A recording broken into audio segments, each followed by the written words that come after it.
to Welcome Jackie's Lyric Corner. I am Jackie, and this is actually a redo video. I had recently did a video where I talked about chunky books that I've read and enjoyed, and that was a video inspired by Mike from Mike's Book Reviews. He did the same thing, and I also attempted to do a part 2 to that where I talk about the chunky books that I want to read coming up in autumn, the rest of autumn into winter. And I have a bad habit of picking a lot of books and not being able to make a decision about the one. So I try to narrow it down. And I also didn't like what I filmed in that video because I did a lot of random pausing and just staring, reading something or noticing something, and it was weird and unprofessional. Not that I'm a professional or anything, but I thought it would be better if I not do that and just refilm it. And since the good thing about being sick is the good thing about being sick is that I don't have to go to work. I have my boss let me have the time off. I am finally going to go back to work on Thursday because I can't take off forever. And, work equals money. So, and I just went on a vacation to London, which if you guys saw, I did a London haul. That was our big vacation. So, let's talk about the chunky books that I'm going to try to read this autumn, going in this winter. And these books will probably go into January also. I mean, my biggest problem is I have so many books I want to read, and I am always buying new books, and then whenever I buy the new books, I want to read those books. And also I'm thinking about, these chunky books will take me so long to read, so I should read the books that won't take me as long to read. And then also with this, with this trip and everything, I'm trying not to think about this, but I'm like, I want to have more books I can talk about at the end of the month, so I need to read a couple more books so I can talk about them.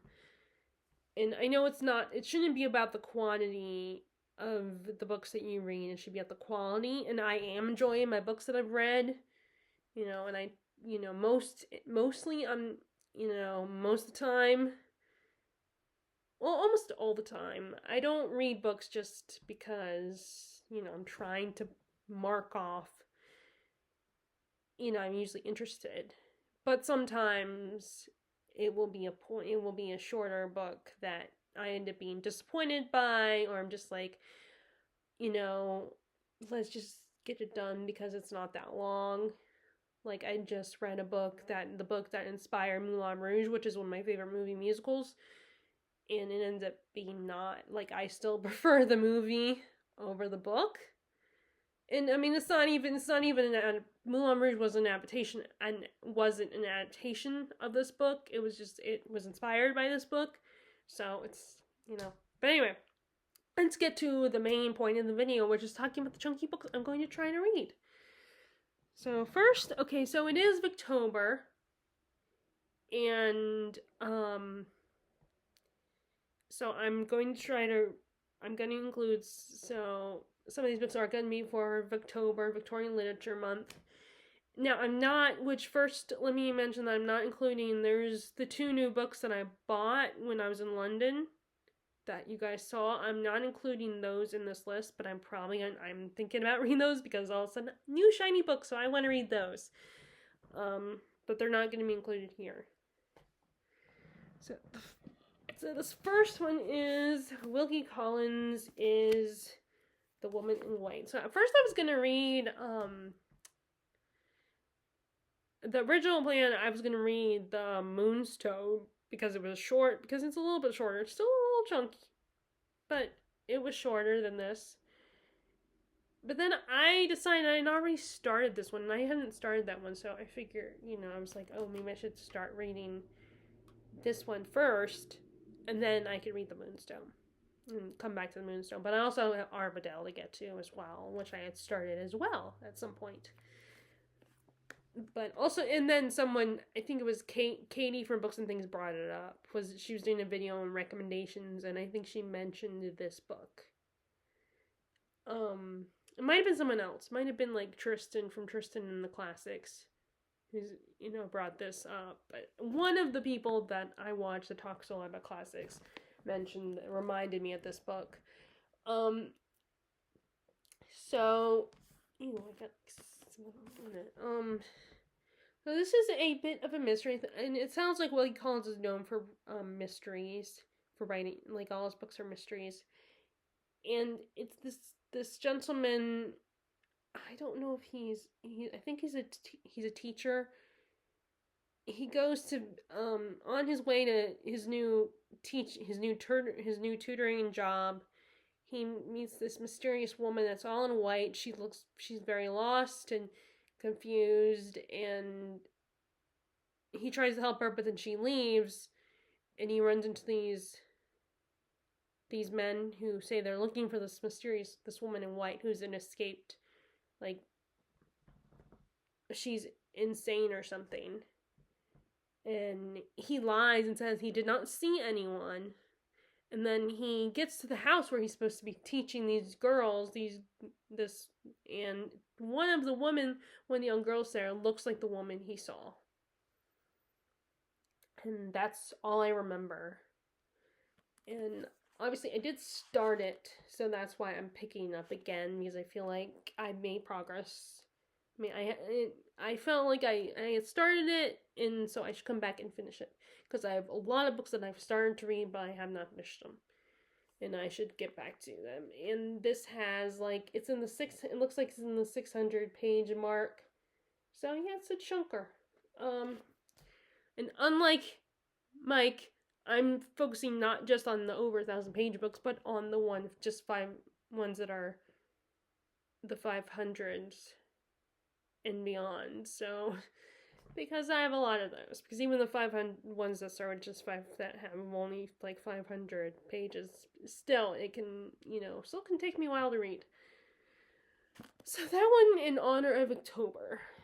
And next is an author who's known for his chunksters most of the time. Occasionally he has some of his books, on a rare occasion, his books, he does have one or two books that aren't that long, and not Stephen King, but the one much older author, and that is Charles Dickens, and this is Dombey and Son.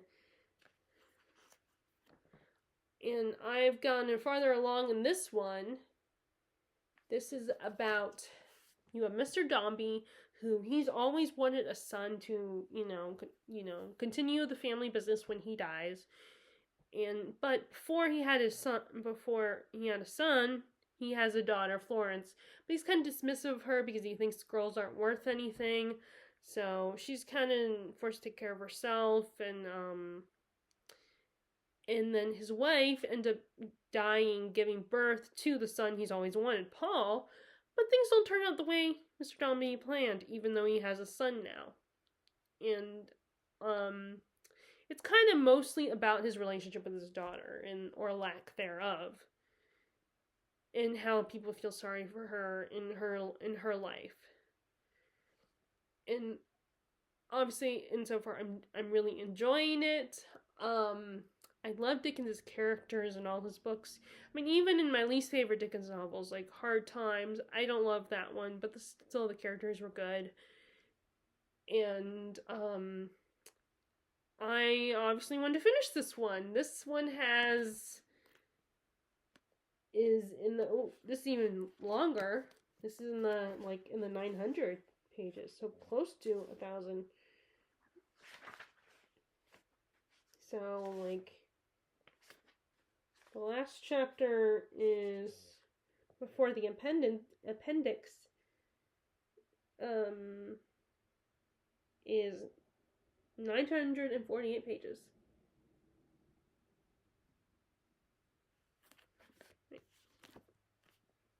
And I love Dickens' books, but sometimes, as much as I love them, sometimes I get sidetracked real easily. Because they are slow at times, and I feel like I have to be in the right mood for a Dickens novel, even though I love Dickens. I'm not like a hardcore. I could read Dickens anytime kind of person. Like, I love Dickens, but I need to be in the, autumn is the perfect mood time for me to read a Dickens novel to get in the right mood. And, our trip to London and seeing the Charles Dickens Museum reminded me, oh, I gotta pick this up and continue this novel. So this is also one I potentially want to read for Victober as well. Not potentially, I will read for Victober.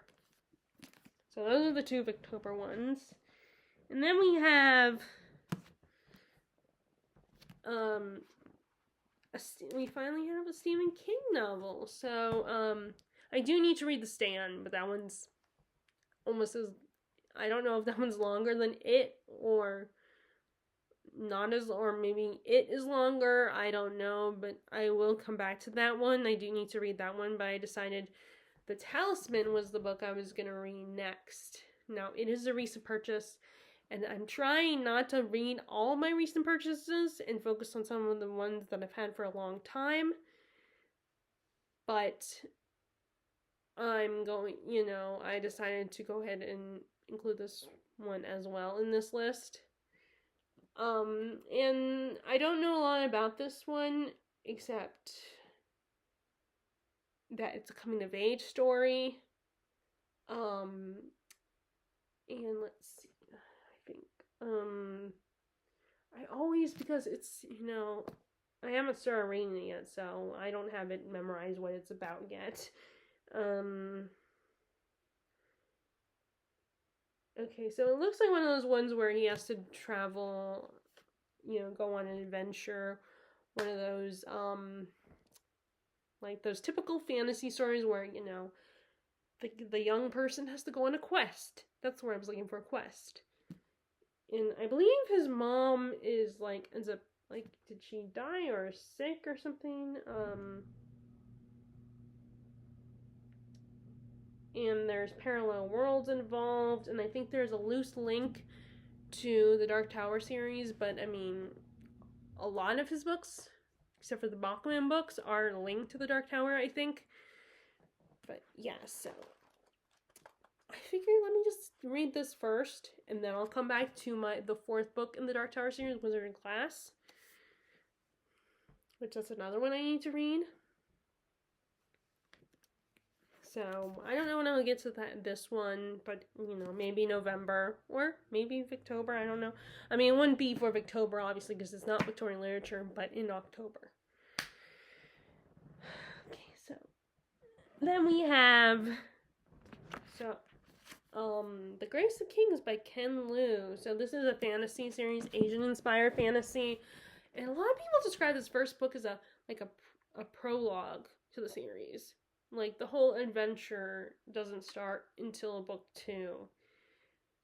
And not every, and I think it's this kind of a polarizing book, because I think some people love it and some people hate it. Or as Greg from Supposedly Fun refers to, it sounds like it's a cilantro book.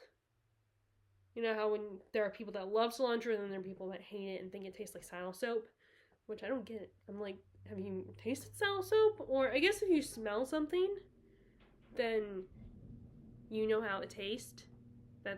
Or you assume that's how it tastes if it smells weird.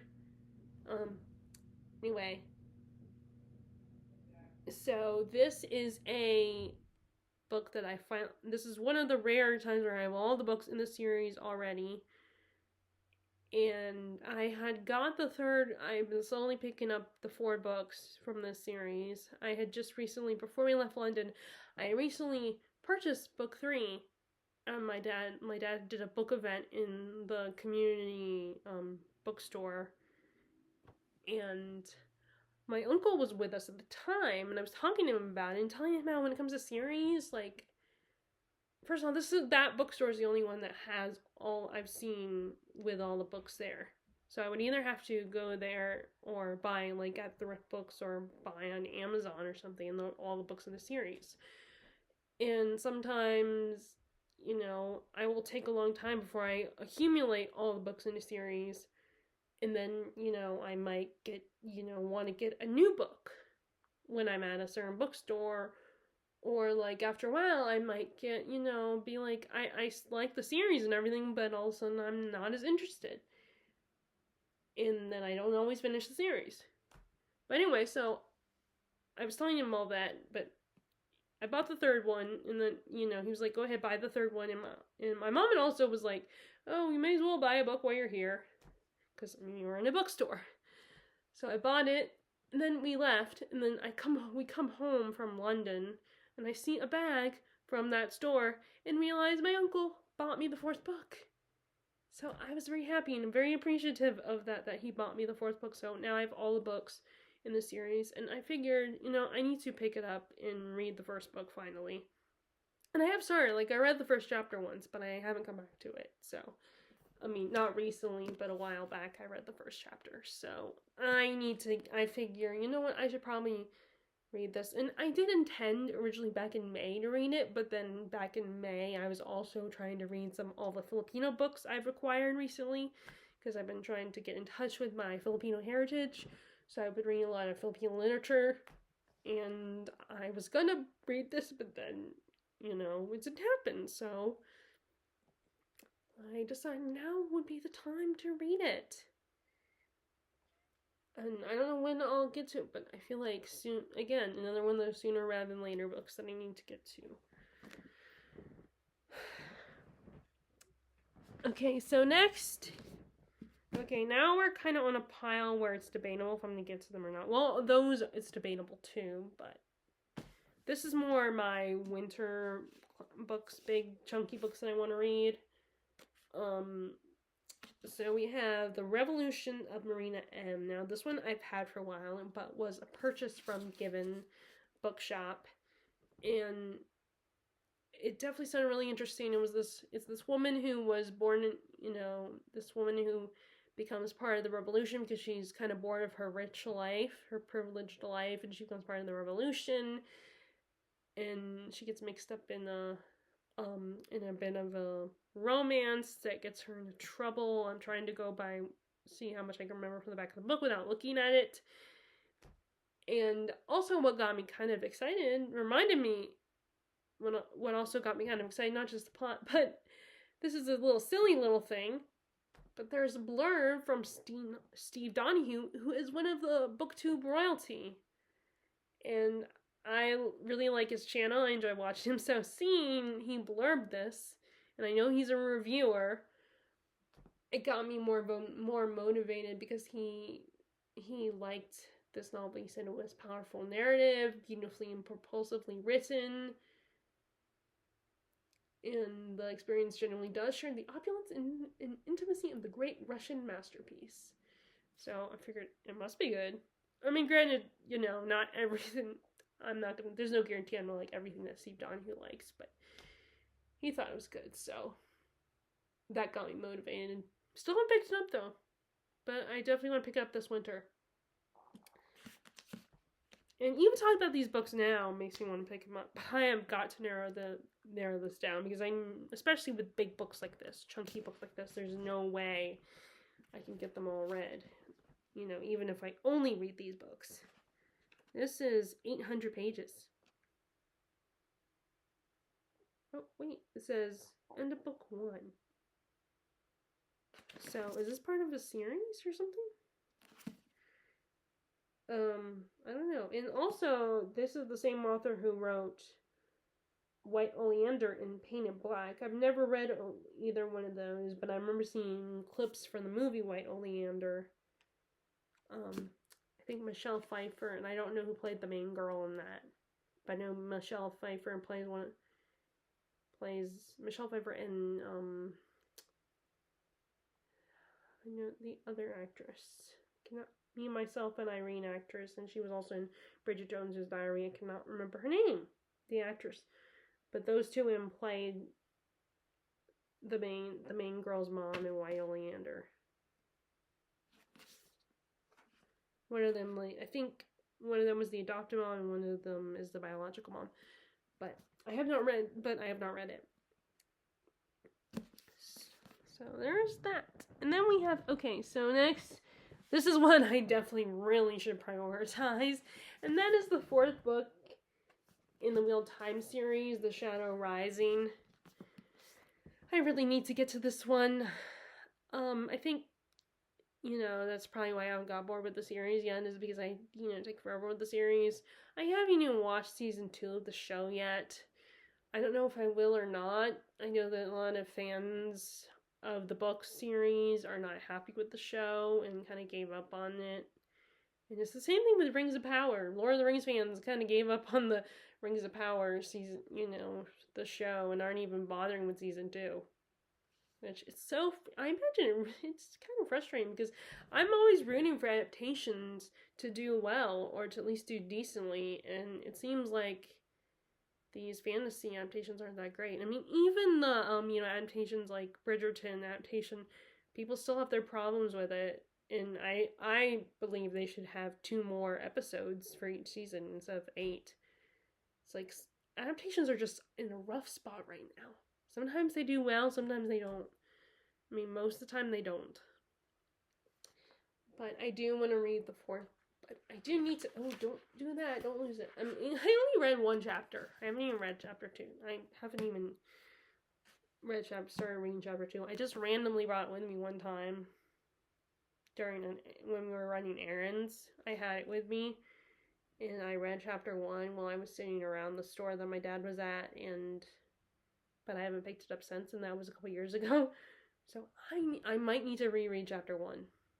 But yeah, I need to get back to this soon. I don't think I really need to say what this is about. You know, it's like, it's one of those, you know, a character is chosen for something and has to go on a quest.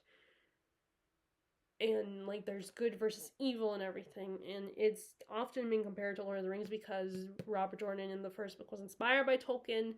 But if you would actually, as I always say in my videos, that if you actually read beyond book 1, you'll realize that Robert Jordan does his own thing.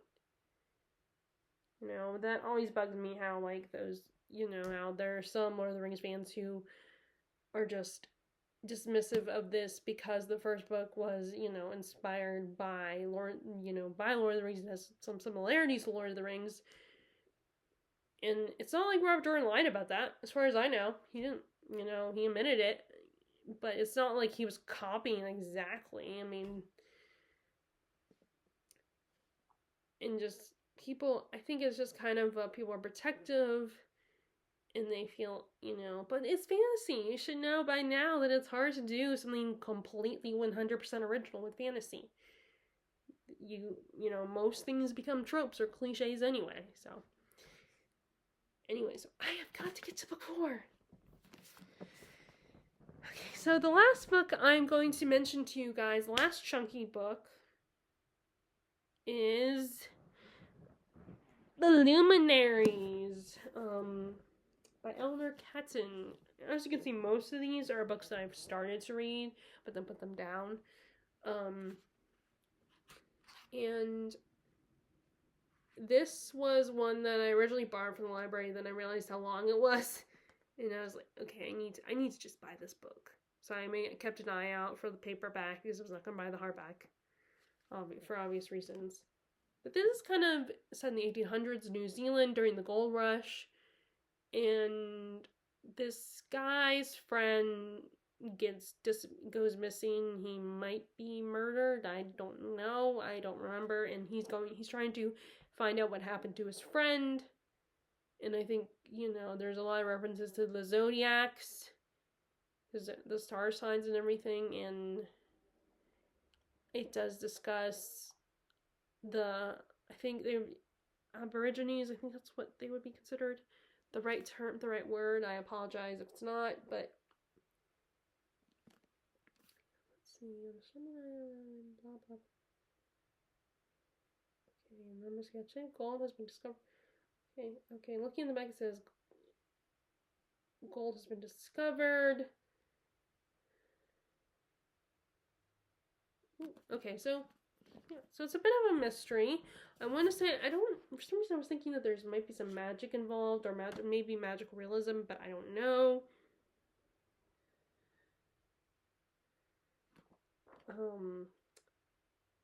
But it's not that hard to read, it's long.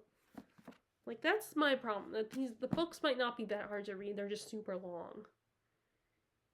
And it takes me years to get through a long, chunky book. I mean, this is not even including books like, Lord of the Rings, which I've never read the whole thing, or like, this book, The Witching Hour, which is the longer and the longest book in this trilogy. And I forgot to mention, before I go, also we have Babel by R.F. Kuang, which is about a school. This young man, I think he's Chinese. He gets recruited for this school in England that's a translation school, and it's a fantasy, but from what people said, the fantasy is not like really big. It's like more subtle, and it kind of looks at colonialism and what happens to people from, and how kind of what happens to people from different countries and that come here to America, and or no, well, I guess not America because this takes place in Britain, but so I still haven't read it yet, but I do want to read it. So I think I'm going to read. I figured it'd be perfect for this time of year, for autumn. And then a more book that I think I might consider for winter, although I was inspired to read it more recently because of our trip to London, and that is Wolf Hall by Hilary Mantel. This is about Thomas Cromwell. And this is about, let's see, I want to make sure this counts. Yeah, it does. 604. So it just barely counts. And like most people, when they think of Thomas Cromwell, I think he's a master manipulator. He was greedy, ambitious, and all that. And for some reason, I was thinking he was related to the Boleyn family. But, he doesn't even have the same last name. Of course, I don't know how last names work back then, if they would have had last names. I mean, obviously he did Cromwell. But for some reason, I was thinking he was connected to the Boleyn family. Like he was related, but now I'm not so sure. But it was, around the time that Anne and her sister met King Henry. But so Thomas Cromwell's always been seen as a bad guy, so this is kind of his story, and kind of giving a chance for him to not be seen as a bad guy, but just seen as someone that's just ambitious and trying to survive. And like I said, I was kind of was reminded and inspired that I need to pick this up and continue with it because of our trip to London. Anyway, and I guess since I have it here, there's also like this one, Ordinary Monsters. I was thinking this will be another Victober potential because even though it's not Victorian literature, it does take place during that time. It's modern literature, but it's historical fiction of that time period. It takes place during that time, and I think it's all about children with magical gifts. And I'm trying not to read the back of these and just go by what I know, what I've heard, and maybe a brief glimpse at the back so I can just tell you something. But yeah, I figured even though this is not actual Victorian literature, because it takes place during the Victorian times, read it during Victober. So yeah, so those are all my chunky books. Not all of them, but all the current ones currently that I'm considering. Like I said, I haven't even, there's books like The Witching Hour, which there's no way I'm going to finish it. But I've been reading it on and off. I mean, if I only read that one, then there's a chance. But I have so many books that I buy over the years that I probably won't just stick to that book. But, I mean, there are every so often the thought crosses my mind that I wish I could start over with my reading. And just, but, I mean, the good news is there's no genies or anything, or any tricksters or anyone, or jinn or anything that around here, because they might take me at my word and, like, literally make me start over in some capacity.